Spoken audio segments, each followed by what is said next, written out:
दिव्यांग लाभार्थ्यासाठी महत्त्वाची सूचना। UDID प्रमाणपत्र लिंक न केल्यास 2500 रुपयांचे अनुदान थांबणार। गंगापूर तालुक्यातील दिव्यांग लाभार्थ्यांना मिळणाऱ्या दरमहा 2500 रुपयांच्या अनुदानाबाबत तहसील कार्यालयाकडून महत्त्वाचे जाहीर आवाहन करण्यात आले आहे। छत्रपती संभाजीनगर जिल्ह्यातील गंगापूर तहसील कार्यालयाच्या वतीने दिव्यांग नागरिकांसाठी जाहीर सूचना प्रसिद्ध करण्यात आली असून संजय गांधी निराधार योजनेअंतर्गत लाभ घेत असलेल्या दिव्यांग लाभार्थ्यांनी आपले दिव्यांग प्रमाणपत्र UDID संबंधित तलाठी किंवा तहसील कार्यालयात जमा करणे आवश्यक असल्याचे प्रशासनाने स्पष्ट केले आहे।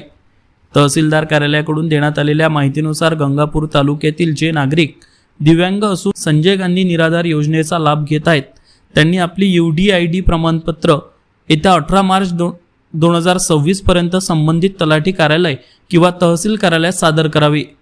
तसेच लाभार्थ्यांनी आपले UDID प्रमाणपत्र आधार कार्डशी लिंक करून यासाठी जवळच्या महा ई सेवा केंद्रात जाऊन लिंक प्रक्रिया पूर्ण करण्याचे आवाहन करण्यात आले आहे। निर्धारित मुदतीत ही प्रक्रिया पूर्ण न केल्यास लाभार्थ्यांना मिळणारे दरमहा 2500 रुपयांचे अनुदान बंद होऊ शकते असा इशाराही प्रशासनाने दिला आहे। तहसीलदार नवनाथ वाघवाड यांनी सर्व पात्र दिव्यांग लाभार्थ्यांनी वेळेत कागदपत्रे जमा करून अनुदान सुरू ठेवण्यासाठी आवश्यक प्रक्रिया पूर्ण करण्याचे आवाहन केले आहे।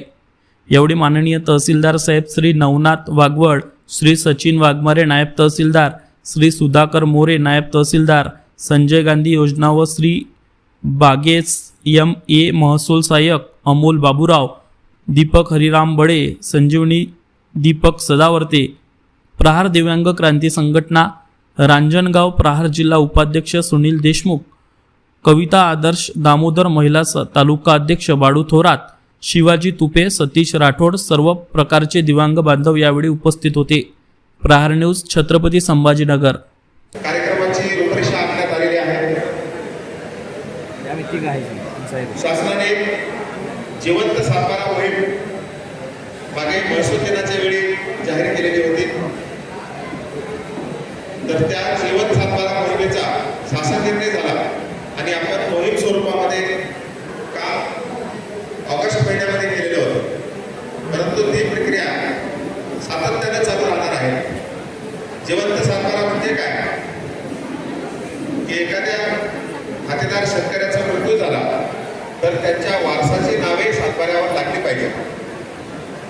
तर ही वारसाची नावं लावण्यासाठी ते आपली जी पद्धत आहे ती गावामध्ये स्थानिक चौकशी केली जावी।